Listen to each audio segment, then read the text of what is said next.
Welcome back to another episode of the Life We're Given podcast. I am back with another family member. I think you're the third one now, the third family member. This is my younger sister, Courtney. Hey. And yeah, we're excited to have you. How are you doing? I'm good. I had to tell the glam team to leave Oh my to get gosh. glam done. So I You told could them. tell just from that answer how different we all are. Ashley, Ashley's intro was totally different. Your I intro don't is have a glam team. more like mama's. Yeah. We're excited to have you on though. I think this will be a really good two-part episode that we're going to do. I think you have some really good insight. And just for listeners, Courtney is also a licensed counselor as well. What age group are you counseling now? So high school, really. High school. Mhm. Nice. Yeah. So I think you'll be able to add a lot of perspective of your own, but also a counselor's perspective as well on what we're going to talk about today. So we're excited to have you. Thank you. I'm glad to be here.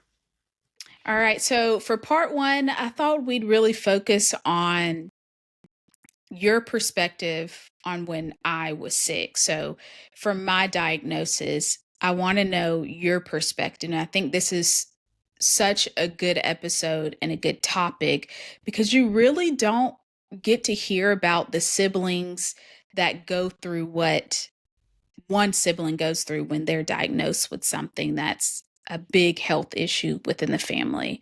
You hear a lot of the times that, yes, me as the patient, yes, I'm the one that went through a lot. And you hear that the family goes through a lot, but you really don't really get to sit down and talk to a family member that's been through it. So I think that'll be really good. What year of school were you in when I was diagnosed the first time? I was a sophomore in high school. Okay. So yeah, you were young. You were trying to figure high school out. I mean, it's only your second year there. And so for me, I took medical leave. I was a sophomore in college or trying to start my sophomore year, took a medical leave. So I came back home. And we all lived together. And so I feel like, and anybody got to see a lot of what was going on out of you and Ashley, my older sister. So I think you'll be able to really give a lot of perspective on that and just encourage kids that may be in that same battle right now. Yeah. How did you feel when I was first diagnosed? When you were first diagnosed, and anybody who knows our family, they know that I am the baby. Yeah. The true baby. True baby, yeah. True. Yeah, emphasis on the true. Yeah, on the truth. Like through and through. But at first, and I will just tell you like initial and then like go like the initial and then like the process of me actually me processing it and actually understanding it. So my initial understanding of it was, and at this age, everyone calls it like the sophomore slump, right? Whenever you're in high school. So at this age, my life was traumatic, right? Like, any 15, 16-year-old girl, right? So whenever you were first diagnosed, honestly, I was like, my sister's gonna die. Like, that was my initial thought.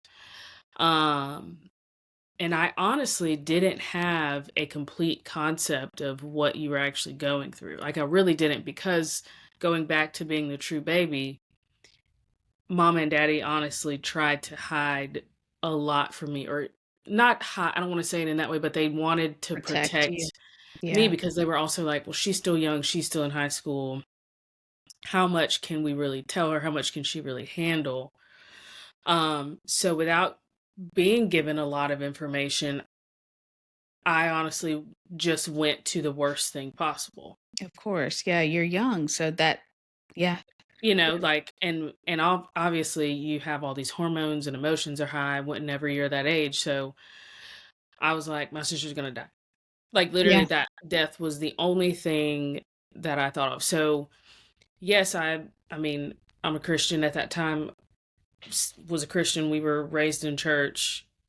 And, as much as mom and daddy pray and had us in church and they were like, lean on your faith and things like that, it was hard for me to do that because I was like, my sister's gonna die. Would you say this was like your real, true, like life issue that you dealt with? Did that have something to do with it? Like a very hard life issue that you had to deal with? Um, that was the first hard issue in seeing like a sibling go through something. Yeah. That's what was hard because in my mind, I was like, how are me and Ashley going to survive without the middle? Mm. Like Ashley and We I are all 6 play a years role. apart. Yeah. Yeah, like we all have a role in our family. So I'm the Mhm. youngest, Ashley's the oldest. We're 6 years apart. So at that time I was like, you're like the glue, right? Like between me and Ashley. Yeah. And Ashley and I are close in our own way. Me and you are close in our own way, but we need you.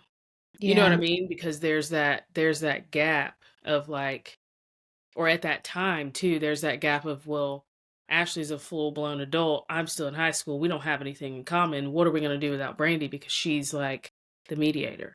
Yeah. So in my mind, I'm like, what are we going to do? You know? But then whenever I was told that about you and not really given the complete picture or the full information, um, I didn't want to speak that because I do believe in the power of words. Yeah. And I didn't want to say that I thought that. I'm not going to say that to you. I never said it, vocalized that to mom and daddy at the time. That was the very first thing that I kept to myself. Mm. And that's when it started to be a me keeping everything to myself in an unhealthy way. So Yeah. I just stopped expressing how I felt. So Yeah. that was the start of, no, I'm fine. I'm good.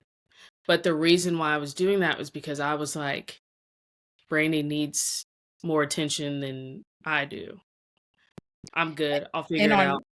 on my side at that time, I was trying to get the attention off of me because I knew I was getting it so much. Mhm, I wanted you and Ashley to have that attention because I think one thing people don't discuss a lot, and it takes time for it to be discussed, of course, within any family dynamic that goes through something like this, is how everybody dealt with it, mhm, because we all dealt with it differently. And we all saw it from a different perspective. And for me, I was so wrapped up in what was going on with me, there was mentally no capacity to think mhm, past that. mhm, So I love to hear your perspective also because you were a child at the time. And I wonder like if other kids felt that same way of just saying, I'm fine, because they knew that all that attention really needed to go to the other mhm, sibling. mhm. The attention, the energy, um, I wanted to make your life easy. I wanted to make mom and daddy's life easy to where they didn't have to worry about me or think about me. So I would, in a way, be like texting or calling my friends and being like, hey, I'm going to ride with you tomorrow, or hey, I'm going to do this with you tomorrow, before even telling mom and daddy, just because I was like, let me go ahead and handle that. So that way that's just something that's not on their mind or on their plate. Right. Yeah. So it kind of made me, like we said, I'm the true baby, but it made me kind of grow up very quickly, um, in the sense of responsibility.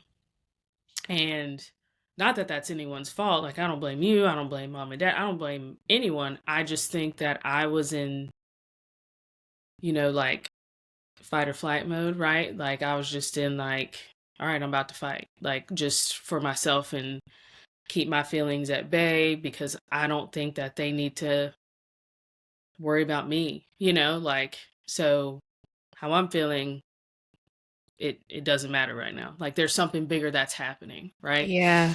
Yeah. And I think that actually, um, kind of started me and just even becoming an adult now, that's allowed me to be labeled as the mom of my friend group, or like the strong Yeah. friend, right? But I think that's because of what happened to you. I just was like, all right, let's just fight. Let's, like, I'm good. Nobody worry about me. But um, The mental strength of it. yeah. It made you mentally stronger is what it sounds like. Would you say that now with your friend group, you definitely see that that's a big reason why you're kind of like the mom of the group Hmm. is because of that? Yeah. Wow, I never thought about that. Because of experiencing that at a young age, just having to be strong. And then I realized too, like, even in high school, going throughout college, people were like, Courtney, I want to come talk to you. And I'd be like, okay, yeah. Like, Mhm. like, and they'd be like, man, you're so good at giving advice, or you have so much wisdom. And I was just like, I mean, Yeah. I didn't think so. I just was always like pushing my feelings aside, starting with you, and then it just became a thing that I started to do. And then I was like, okay, is this healthy? Is this is this Yeah. unhealthy? And then it got to a point where it was not healthy, Yeah. to where I, just started to have really bad anxiety, which Yeah. I'm not afraid to say that now, right? Like, just um get in my own head, right? Get in my own way in a little bit. But um yeah, to where it was an unhealthy amount of I'm good, I'm all right, and then just internally freaking out because I never had any, or in my mind I was like, I don't have anyone to talk to, right? Because I'm Yeah. not supposed to be the person who shares my feelings. Mm. I'm now the strong sister, the strong friend, the strong daughter, right? So, but I have put those expectations on myself, and Mm. I put that label on myself. No one else did, right? So, um, I think that's where the unhealthy part came from, is like, you can't share that. You can't feel that way. You need to just, dig your heels in and, you know, grind it out. You'll be fine. Right? Yeah. Like you've always done. Um, so yeah. What have you done to recognize that and start changing that for the better? Um,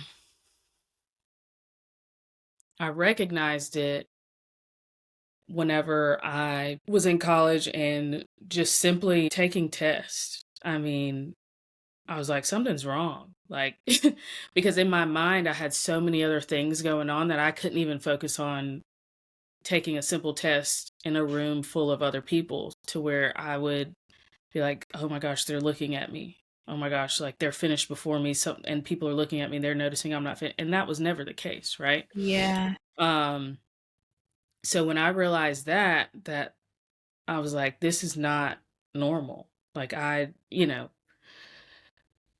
to go take tests in another room, or, so just having that test anxiety, that's when that started, because everything else was on my mind of, how's my sister, how's my mom, I wonder how my friends are doing, I wonder how, so you start to like, in a very unhealthy way, worry about everyone else's problems other than yours. Mm. Um and so then I was like, I got to go take my test in another room, and I need to go to therapy. Yeah. Like, I need to go see I was like, I got to Yeah. go see somebody. Yeah.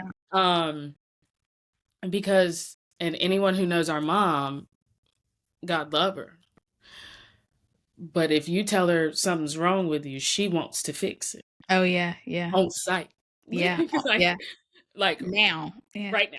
Like, you can't we cannot unpack everything that happened in 2008 with me, okay? Like, right now. But that's how she is. And Yeah. that's why I was like, I can't tell her that I'm going to therapy. I can't tell her that I have test anxiety, because homegirl will drive from Birmingham to Mobile and want to have sit there and talk about it until it's fixed. Yeah.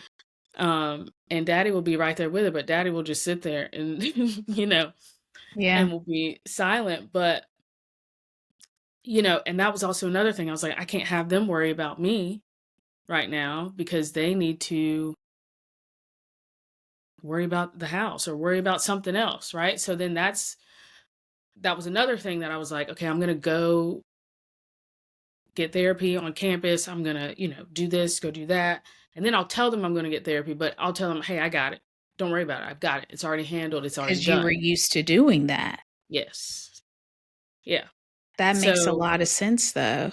mhm, So, from a counselor's perspective, those habits that kids begin to form around that age of you when you were a sophomore, is that is that why those habits stay with people maybe longer until they mhm, actually get help?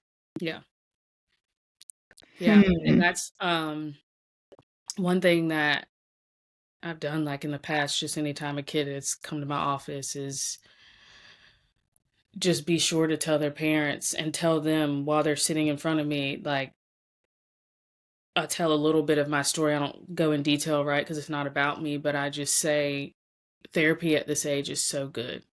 Like, and because it helps you, whether the problem seems so small or so large to the person, whatever, or to whoever's on the outside looking in, not that it's really their business, but whether it's a small thing or a big thing in their life, it's a change, right? So with Yeah. any change, we've got to know how to deal with it. We've got to know how to react, respond. What do we do when we grieve? What do we do when we um, have change that's right in front of us? So what is our coping mechanism? What is a healthy coping mechanism versus um, a negative one, right? Or just a bad one. So I make sure to say at your age or when I was a little bit younger than what you are now or whatever, I was in therapy or I went to therapy or Mm. I saw a therapist or um when I was a little bit older than what you are, whatever the case may be, I just tell them it's okay. You've got to know Yeah.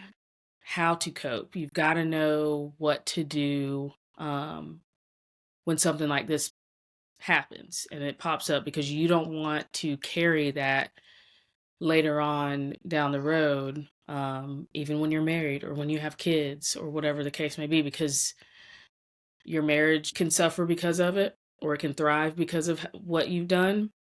And Yeah. then your kids will also mimic what they've noticed. True. Um, so, and your kids can feel your energy based off of how you are whenever something happens with them. So, um, it's important to just go ahead and take care of things. So I tell them, hey, let's go ahead and refer them to a therapist. And with therapy, it's like trying on shoes. And y'all know, if you know me, you know I love a good pair of shoes. Bless. It's like, but it's like trying on shoes. You got to keep trying it till it fits, right? Try on the Mhm. right size until it fits. So it's not going to be the very first person you see, or sometimes it might be. So um, basically, what I would say to anyone at this age is if you have a big change or a small change, talk about it. Yeah. Um, don't hold it in because your parents still want to know what's going on with you. It's not even just going to therapy, it's talking to your parents, like telling them because they want to know. Like They do. they Yeah. want to know. And if I could go back, not that I like regret anything because it's allowed me to be who I am today and allowed me to grow into the person and the woman that I am today, but your parents sit there and not only do they worry about the sibling that may be sick, but they're worried about the healthy siblings. Yeah. They really are. And if I could go back, I would not lock myself in my room and tell mom and daddy, hey, I'm good. No, I'm fine. And then close the door and cry Yeah. till I fell asleep. Which I think we all did that Yeah. at different times. Like, Yeah. I would too. I would say I'm running bath water to take a bath because I couldn't take showers at times because 'cause I've had so Hmm. many surgeries, and I would just sit there and cry. I would Mhm. just cry and ask God why and all of that. So it's so interesting just to hear different perspective. It really is. Hearing this perspective of you, I mean, we are close and I know you, but it makes me it's like I've pulled back another layer of who you are. Like I feel like now I understand why you're a counselor. I understand why high school students gravitate towards you. Why you're so passionate and understanding and making sure that they get what they need. Why the parents love you and always want to know your perspective on their child. Like it really has pulled back another layer of understanding more about you, and that's just life. Like, as close as we are, we still don't know every Right. 100% every single thing about each other, but I love to know that now I'm like, "Oh, this all makes sense." It really makes sense why you're able to eloquently speak on it because of what you went through too, though. Mhm. Would you say that's what made you wanna become a counselor? Yeah. Um, Because you started as a teacher. yeah. Started as a teacher, and then I just felt like every time I was standing in the hallway because, at the school that I was at, we had to do, like, kinda like hallway duty in between each class, just making sure the kids weren't being crazy and, things like that in between classes and class change, and, every time I would stand out in the hall, there was a girl or a guy or just someone that would be like, "Hey, can I talk to you for a second?" And I'd be like, "Yeah, but you need to get to class. Like, you only have like 5 to 6 minutes to get there. Like, we don't Yeah. have." And so, even being a coach, like, my kids would always want to talk to me at the beginning of practice, and I was like, "Guys, we gotta get practice started. Like, we gotta get practice started so you guys can go home, go home on time." And um, but even after practice, I would find myself staying there, and I was just like, "Man, what? Like, I'm called to do something more. I'm called Mhm. to not only Yeah. speak to a kid for 3 minutes when the bell rings, or not only called to speak to a kid for like 5 or 10 minutes before or after practice." And um, anyway, it was just a door open right in my face, that I like could not turn down, with getting my master's in school counseling paid for, and having the job like right away. It's Yeah. just God puts things in your way for a reason, especially when you've been thinking about it and multiple people telling you like, "Hey, you'd be a really good counselor Mhm. for these kids," or "Hey, you'd be," and just getting told that, and also realizing how many kids just would want to have a conversation just about little things that were going on, or maybe big things that were going on in their lives. And so then I was just like, I want to do this, Hmm. and so I was called to do more. And um just having an office of my own that I could decorate on my own and just welcome kids Yeah. and have candy, have a diffuser, like have music playing, and then have them come in and just have a place where they felt comfortable to just come in my office and sit down, whether we were talking or not. Some kids would just be like, "Hey, I just need a place that's just quiet for a second. I just need a moment. I Mm. don't even need to talk. I just need a moment of just something peaceful." Or sometimes some kids would come to my office and they would just say, "Can you just pray with me?" Yeah. So that's how I knew that God really put this profession in my hands, literally. And I love it. I love it. It definitely sounds like God placed you there. It sounds like God opened all the doors for you to go get your master's degree in this, and for you to go back to school and to heal that test anxiety, for you to understand even in school, "Oh my gosh, I am much smarter than I thought I was." You were always smart, but to have that mentality going back into counseling and going back to school, I think that also helped you heal a lot of that anxiety that you had from test taking too. Mhm. Um, and just because I always I remember always hearing you in school just talk about, "Oh my gosh, like, I'm good at this. I'm excelling at this. Mhm. Yeah, the tests are hard, but I can do this." And Mhm. it was like you felt more empowered than when you were younger, which we all Yeah. do. But I Yeah. could definitely tell a difference in you in school as an adult, Mhm. and you talking about that test anxiety, but how you were able to really not maybe 100% move past that, but move closer to that hump of getting over something that was really hard for you when you were younger. That Yeah, I do remember. because I was actually able to realize I can't bottle everything up and think about it Mhm. during this moment in time whenever I'm taking a final exam. Like, such and such is okay, everybody's alive and well. Why am I even thinking about Yeah. what It's like little God gave you Susie. a second chance Yeah. at what you wanted. Yeah. That's so cool. I Mhm. really love that. Yeah. Um, I do wanna go back to a moment, though, that I think we all remember when I was sick, um, is when you and mama went to a concert to see Kenny G. He came to Birmingham. It's so funny because I I think did. that's all a big part of all of our memories is you being able to have that night with Mhm. mama. And I Mhm. remember I think I had just had, like, I had just gotten out of the hospital or something. No, I was in the hospital. Sorry, Mhm. it just hit me. I was in the hospital that night, Yeah. and we were in the hospital that day. I got it admitted for something, and I remember she was, like, dressed up. Y'all came to the hospital and left from there and got to go to see Kenny G, and I remember being so happy and just a breath of fresh air. I'm gonna tear up that you got to have that moment because it was so hard to not have the focus on me. Mhm. It really was. So I think that's such a beautiful story. I want you to tell it, but I think it's such a beautiful story because I felt like, okay, my sister is having her moment. And Mhm. that was all I ever wanted Yeah. within my diagnosis. I can't stop crying.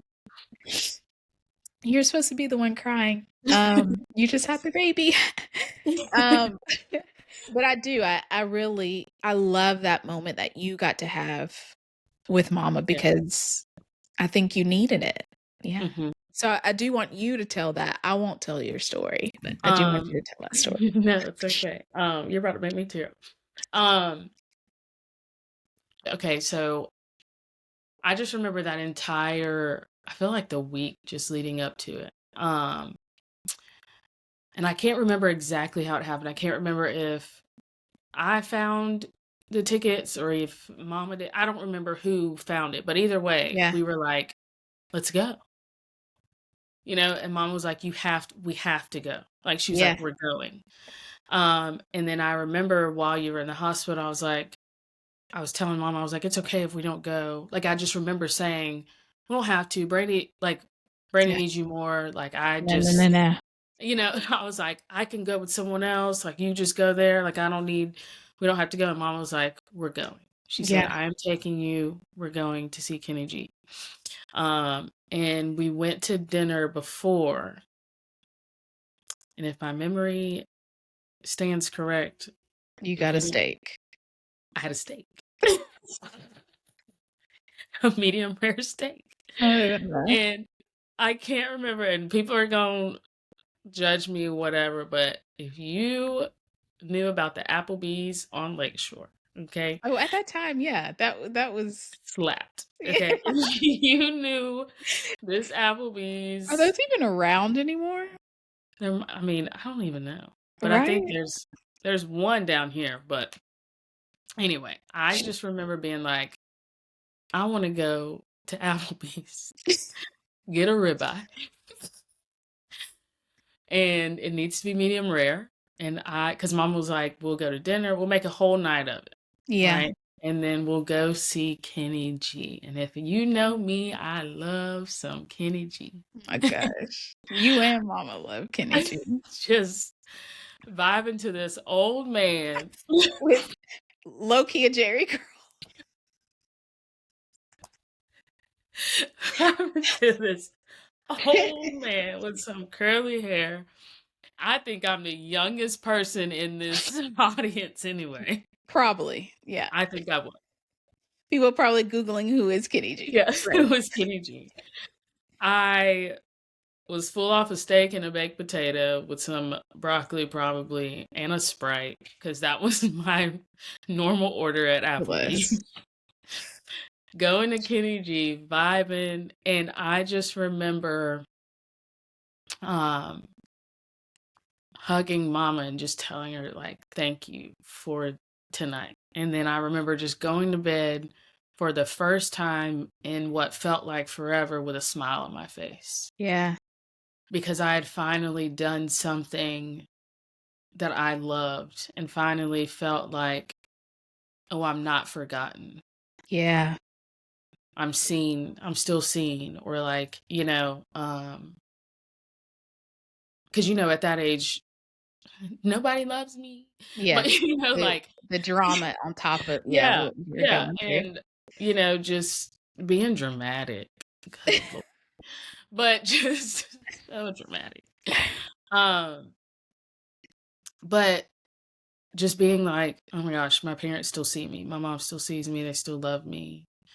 Um, and I'm happy, and I went to bed happy with a smile on my face. And then, like, the next morning you wake up and it's still reality, right? So you go back to kinda how you were before that, right? But that was it was just not it was nice to have just a night where mom was like, "Well, how are you? How's school? How are sports? How are" like, "How's this?" Just sitting at dinner and, um, I would find myself even at dinner just being like, "Well, how's Brandi?" And mama was like, "We're not gonna Yeah, talk about it."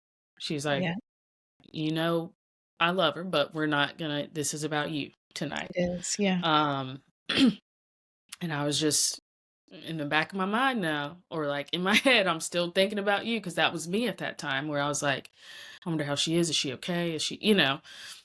But it almost when we got to the concert, it's almost like God allowed me to forget about everything that was happening and just be in the moment and listen to the music and just be and You just sit. needed that. Yeah. We all needed that. Yeah. To be Yeah. honest, we all needed you to feel seen and to Mhm. feel appreciated. Of course, we say that, but sometimes the actions of doing something literally just for that one person, I Mhm. think goes a long way. Mhm. I do want to ask from a counselor's perspective to any parent or any adult that is listening to this episode that needs guidance, words of encouragement, like what do you tell a parent that has a child that wants that needs that love and that attention, the child that is the healthy child that isn't going through what the other child is going through but needs that attention? What do you tell them? First, I tell them to look for like signs of anything that may change drastically, right? Like if they're like, no, I don't want to do that, like their interests Mm. drastically change, like notice that. Um, because at first they'll be like, oh, I don't want to do that anymore. I don't like doing that anymore. But it's like, that sounds off, right? So look Yeah. for some drastic changes, look for the silence. But right away, just be like, tell them, tell them, I'm here for you too. I still see you. I still love you. We know that this is affecting you as well. So don't stop having conversation with them. Whether it's a mom to a son, a mom to a daughter, dad to a son, dad to a daughter. Um, and at first, obviously, there's initial shock on everyone's part whenever the child who's sick gets a diagnosis. So, right away, no one's going to be like, tell me what happened. How are you feeling? Everyone Yeah. has to process it, right? but don't negate the fact that those healthy children still need some affirmation in the sense of, we're still here for you, we still love you, we still care about you. How can we show that to you? Like, Mm. have that conversation and open and have a dialogue of how can that be shown to you? How would you like us to show that to you? What would make you feel like you're receiving that? So I think that that's very important, is just continue the dialogue, continue the conversation with them. And then doing what mama and daddy did, taking them to their favorite concert or their favorite music artist or ball game, right? Whether it's football, basketball, I don't know, volleyball, whatever. Taking them to their favorite concert, or favorite restaurant, whatever the case may be. But just noticing that that child might need or does need someone to show up for them as well. I love that. Now I want you to speak to the healthy child that needs something, just a boost of energy, something to help them through this time. What do you tell them? Um, you are seen, you are loved, you are cared about. Um, whether that's, whether your parents are seeming so busy going to appointments with your sibling, go see your school counselor, right? Go tell them, hey, let them know what's going on. Let them advocate for you, because sometimes your parents are so busy with the sibling that's in the hospital or the sibling that is sick, that you need an adult to advocate for you. You cannot do it on your own. Yeah. You are not strong enough to do it on your own. Your brain is not developed enough for you to do it on your own. And so I'm saying that from a place where I wish that I would have opened my mouth and tried to advocate for myself. But obviously, we don't know that we can advocate for ourselves at this age. But allow an adult to do that, because my grades suffered because of it, right? Until I actually opened my mouth and said, hey, I need help. Mhm. Or until an adult realized it. One of my favorite teachers, who I actually spoke to the other day, anyway, shout out to Amanda Esslinger, but she noticed it. And she actually spent so much time with me, um, just helping with like reading comprehension, things like that, like after school, Yeah. whatever. And then would even go communicate with counselors for me, or go communicate on my behalf to other teachers, like, hey, this is what's going on, because I didn't want to talk about it. It was my reality, right? But I did not Mm. want to say it. Like I said, the power of word, like just vocalizing it, I didn't want to say that at all. Um, and so, and even there was another teacher who helped me. It was one of my math teachers, Miss Swift. She was awesome. But both of them literally had my back, Mm. at school. And they would even tell mama and daddy, we got her. Yeah.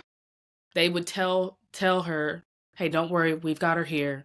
You were, like, and even some of my best friends growing up, like their moms would even help and they would step in. But I would tell that kid to not be afraid to go to their counselor, go to a teacher, and just say, tell one person, one adult, Yeah.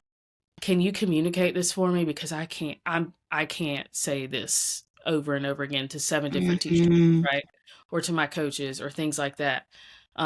Just tell that one adult to say what's going on. And even though mom and daddy sent emails and they communicated that, right?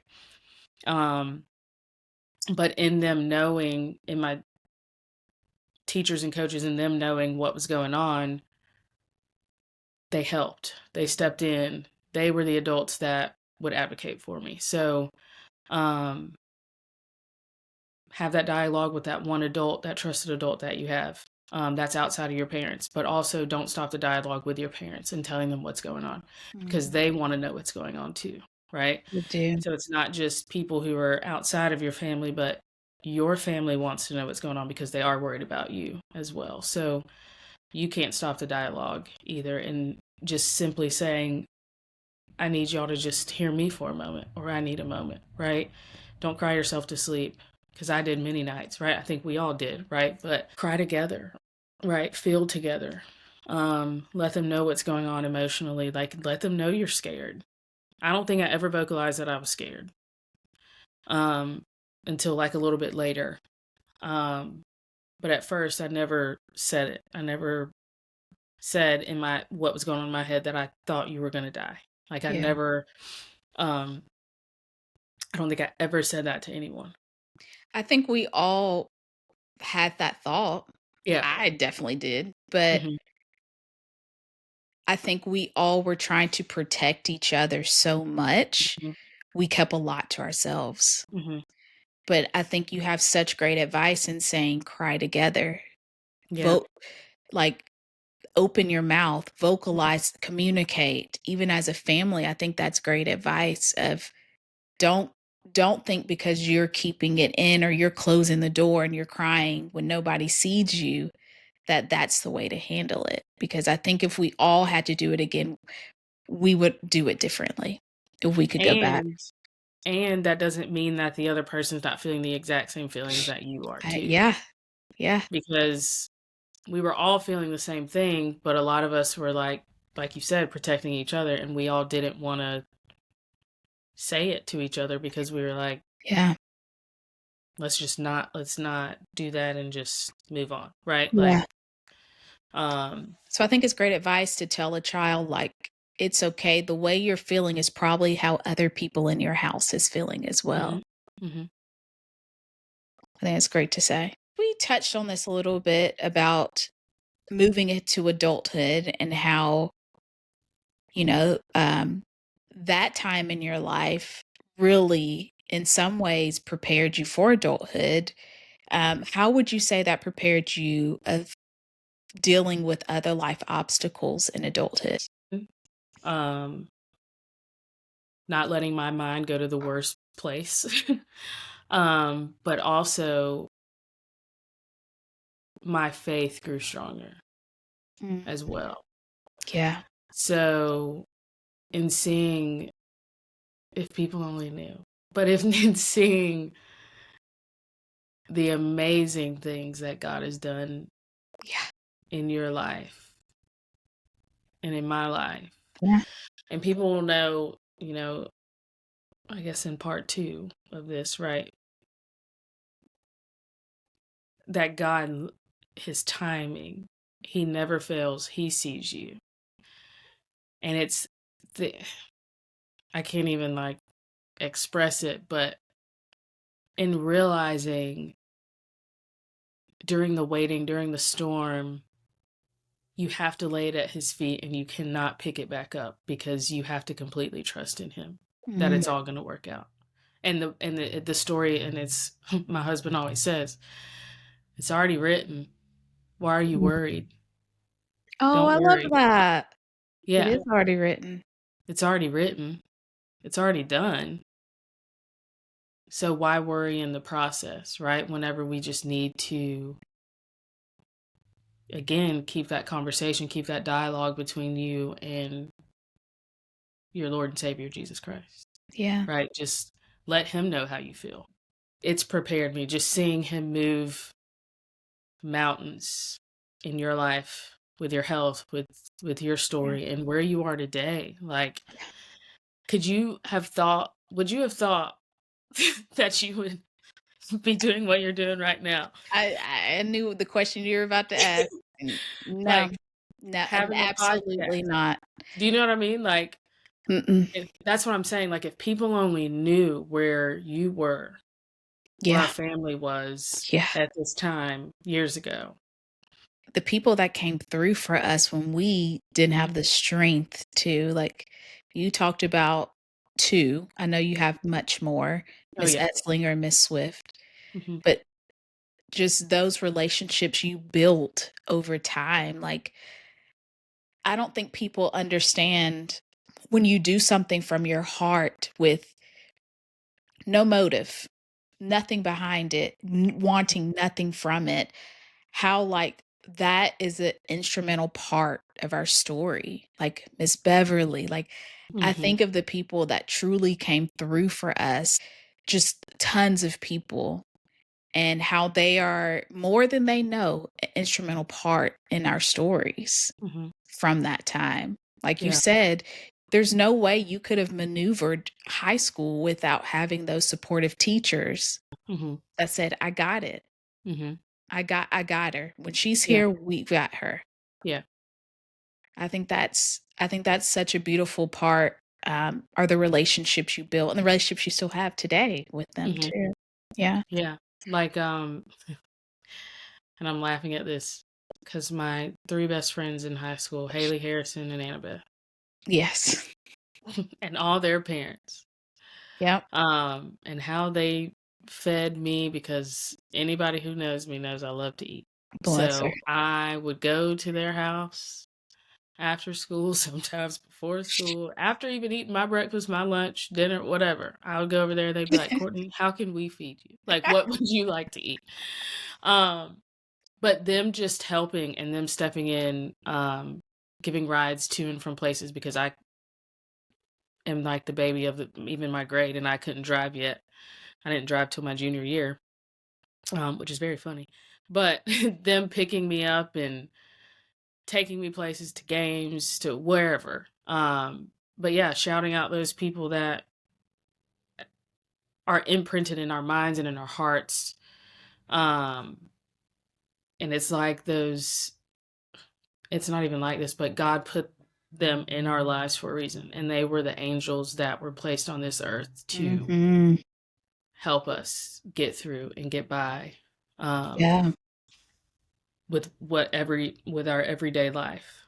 So, They were. I think, um, there's a lot of them, and I don't wanna name them all because I don't want anybody to be left out, but there were so yeah. many people that helped us, but I love that that's a big part of your story too, especially being a sophomore and needing that at that time too, with an adult really just standing up and saying, I'm gonna help her because Hmm. she needs it." And it sounds like you've been able to, as a counselor, do that for other kids too, Hmm.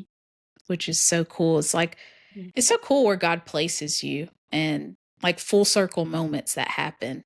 Hmm. And that one sounds like a big full circle moment for you if you went through something and now you're the adult helping the kid that may be going Hmm. through it too. Yeah. Yeah. I love that. Mhm. All right. Well, we're going to pause here and we're going to move into part two, which part two is going to focus on Courtney's life now, her big faith movement into motherhood, and we'll explain more about that. So stick around for part two. It'll come out the next Thursday. If you are listening to this now, part two will come out next Thursday.